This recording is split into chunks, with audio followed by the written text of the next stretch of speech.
In Pike County, many people took shelter late last night when a tornado warning was issued there. And that's where we find WSFA 12 News reporter Julia Avant. She's live in Troy this morning. Good morning, Julia. What are you seeing?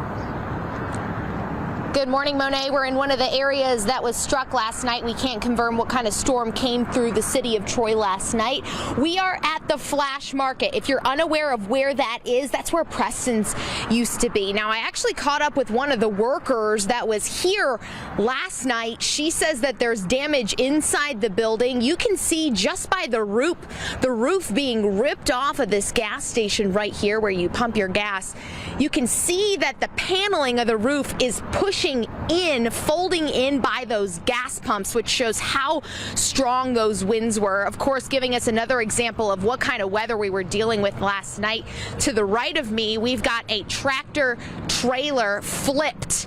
And on the other side of that trailer is a sign and a tree, which looks as if that kept that tractor trailer from flipping. Now, over on the other side, we've got Walmart where power lines are down. I was seeing some video of another tractor trailer with a driver inside of that truck. We're working on getting more information on how that person is doing. I did see some first responders there working on that last night. You see those power lines down. I want to show you another thing right here. This car was here last night. Of course, you see that window blown out right here. The paint of this car is already peeling off just to show how strong those winds were. Right at the bottom, there's a dent. It looks as if something hit this car. This is a fresh dent right here. So this happened definitely last night. Behind me, we've got those power crews working right now, working on those power lines that were down.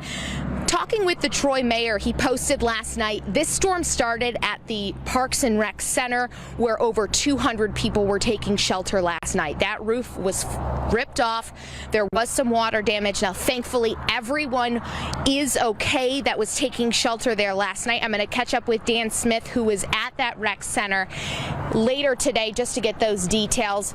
Makata, juicy crab right behind me. I know on Facebook people had some questions. They're still standing. We're just seeing some damage. Now, coming up at 9, we're going to give you more of that information of what that storm looked like last night, details about road closures, getting updates on those, and then some home and trailer damage that we saw last night, all coming up on WSFA. Monet. Thank you, Julia.